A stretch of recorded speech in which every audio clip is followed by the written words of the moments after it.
L'Arabie Saoudite n'est certainement pas notre allié. L'ancien Premier ministre est donc condamné à 1 an d'emprisonnement ferme. Mais François Fillon, j'ai décidé de le tuer pour diverses raisons. D'abord parce que il a violé toutes les règles de l'amitié à mon endroit. Je le savais accro à l'argent. Et on ne pouvait pas laisser faire cela. On ne pouvait pas.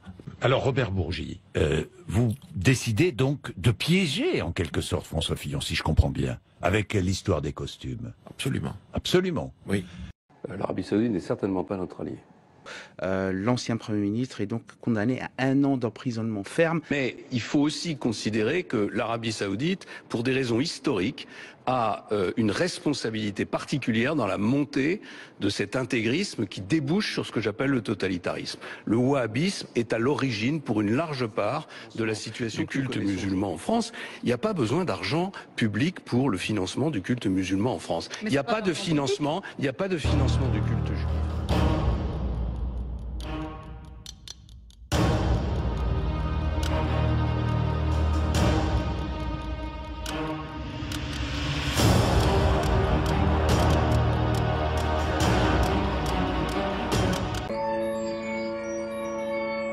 Il était critique contre la cour de conseillers qui sont autour de Mohammed bin Salman depuis 1 an.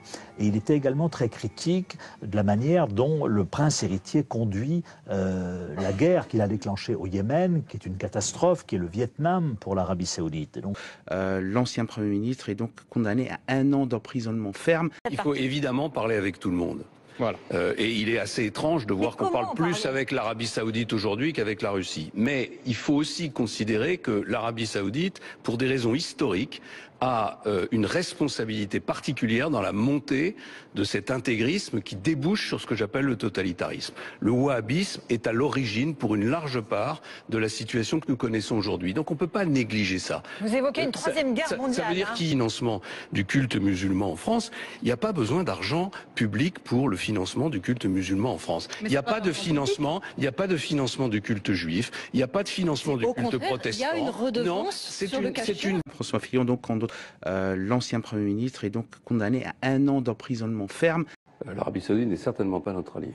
Voilà. Je considère, et je le dis d'ailleurs dans le livre, que l'Arabie Saoudite est un pays qui est pour une part à l'origine de la montée de l'intégrisme au sein de l'ensemble de la communauté musulmane mondiale avec le wahhabisme, et qui abrite aujourd'hui encore en son sein des prêcheurs, des théologiens qui viennent nourrir cet intégrisme. Mais on lui vend des armes. Donc, c'est la raison pour laquelle je dis qu'il faut revoir l'ensemble de notre diplomatie à l'égard des pays de cette région. C'est-à-dire, moi je veux qu'on parle avec tout le monde. Je veux qu'on parle avec les Russes, je veux qu'on parle avec les Iraniens, je veux pas qu'on arrête de parler avec les Saoudiens, mais en même temps qu'on leur parle en connaissance de cause et en les mettant devant leurs responsabilités. Mais soyons clairs, on arrête de leur vendre des armes ?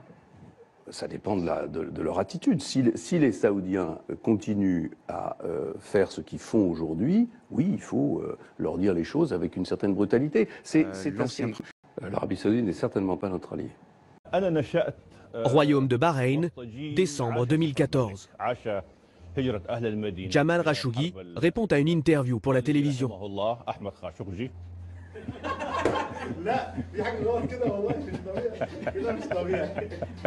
À 56 ans, insouciant, l'homme est tout sourire. Il n'a alors rien à craindre. Je crois qu'il voulait passer à la télé. Très proche des autorités saoudiennes de l'époque, il est tantôt agent d'influence, tantôt journaliste. Nul ne peut encore imaginer que 4 ans plus tard, il connaîtra une fin atroce, dépecé par un commando de nettoyeurs.